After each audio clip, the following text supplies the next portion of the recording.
هیڅکله دا مایوسي سترګو ته مه ودروه چې ته بېوسه او بېکسه یې. بېوسه ځکه نه یې چې روغه تنه، روغ وجود او روغ دماغ لري. د دې درې واړو شیانو په صحت او شتون کې بېوسي ناځوانه ده، او که ته ځان بېوسه ګڼې دا ناانصافي ده. او بېکسه ځکه نه یې چې یو لوی رب، لوی پالونکی او لوی روزونکی لري.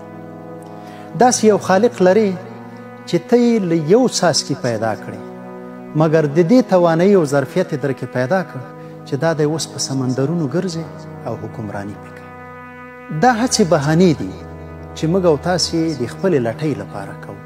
موږ نه بېوسه یو او نه بېکسه یو. که په ځان کې خپله توانایي، خپله وړتیا هیڅ کو، نو موږ د نړۍ له هغو ملتونو هیڅ کمی نه لرو چې هغوی همدا اوس د دنیا په نورو ملتونو راج چلوي. هغوی د بېوسۍ او بېکسۍ ناروغ فکر له ځانه لرې کړی دی، ځکه اوس په نورو حکمراني کوي.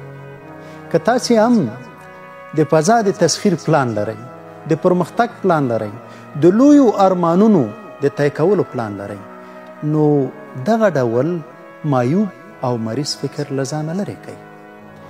د دنیا د موجودیت او زمونږ او ستاسې د پرمختګ فلسفه په حرکت کې دی. پاڅه حرکت وکوه. ټولې هغه بهانې چې ته یې په ټولنه کې معذور معرفي کړی او ته یې له خپلو ارمانونو لرې کړی، ایسته وغورځوه.